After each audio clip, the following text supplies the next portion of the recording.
Hi friends, welcome back to Bong family 07। তোমরা সবাই কেমন আছো? আশা করছি সবাই খুব ভালো আছো, আর আমরাও সবাই খুব ভালো আছি। এই দেখো, প্রতিদিনের মতো সকাল সকাল গলুর ভাইয়ের সাথে খেলা করছে। আমি সব কিছু রেডি করছি ওকে স্নান করাবো বলে। ততক্ষণ গলু ভাইয়ের সাথে একটু খেলা করে নিচ্ছে। এই দেখো, আমি যখন ভয়েস ওভারটা দিচ্ছি তখন ও কিন্তু চিৎকার করছে, শুনতেই পাচ্ছ তোমরা। নতুন নতুন কথা শিখছে এখন, চিৎকার করে করে কথা বলে। মানে কথা তো বলতে শেখেনি, তো চিৎকার করে। এই যে গলুকে সকালবেলা দিলাম দুধ আর চকোস, ওটা খাচ্ছে। ওর ভাইকে স্নান করিয়ে ঘুম পাড়িয়ে দিয়েছে এদিকে। ও ঘুমা, ততক্ষণ আমি কাজবাজগুলো করে নিই, ঘরের সব কাজ করে নিলাম।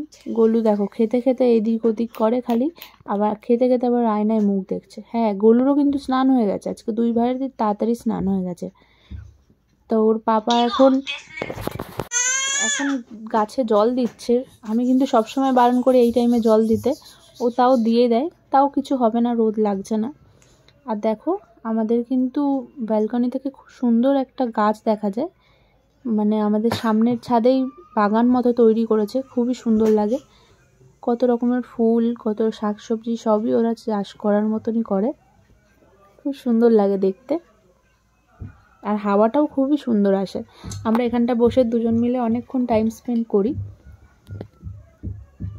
এই দেখো, তা আগের দিনের রুটি ছিল, আমি তো ওর পাপাকে একটু ভেজে দিয়ে দিচ্ছি, তেল দিয়ে চা করে দিয়ে দিলাম, ও খেয়ে নেবে। এখন রুটিটা একটু কমই খাওয়া হয়, তাই একটু ছিল বলে আমি বললাম তাহলে একটু ভেজেই দিয়ে দিই, ও খেয়ে নিক, সকালের টিফিনটা তাহলে হয়ে যাবে। তারপরে ওর পাপা গেছিলো বাজারে, বাজার থেকে এনেছে আজকে জ্যান্ত মাছ। তা ওইটাকে আমি আজকে একটু ফুলকপি আলু দিয়ে ঝোল বানাবো পাতলা করে, তোমরা দেখতে থাকো।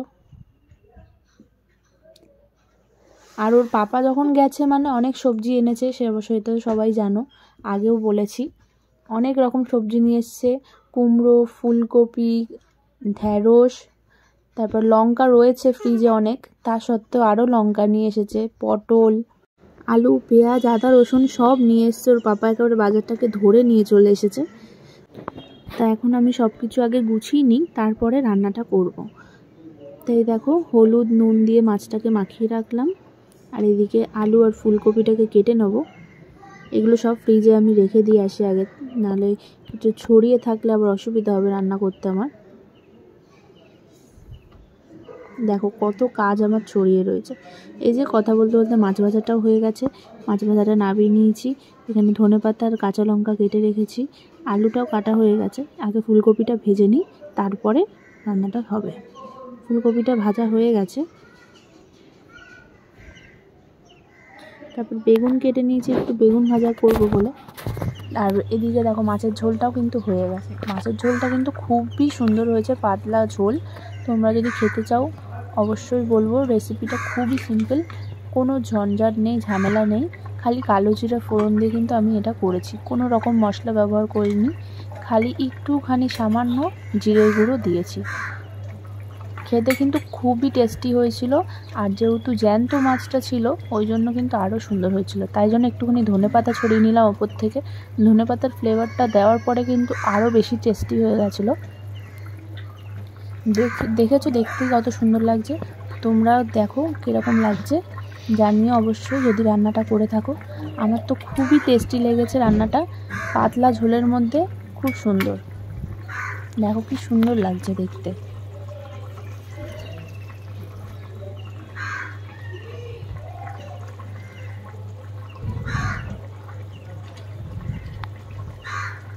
যে টকবক করে ফুটে গেছে, এবার নামিয়ে নেব।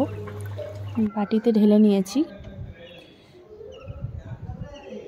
এবার আমরা খাওয়া দাওয়া সবাই করে নিই, তার আগে একটুখানি বেগুনটাকে ভেজে নিই। কেটে রেখেছিলাম বেগুনটা, দেখিয়েছিলাম, তো এবার একটু বেগুনটাকে ভেজে নিলাম, দিয়ে আমরা খাওয়া দাওয়াটা করে নিলাম।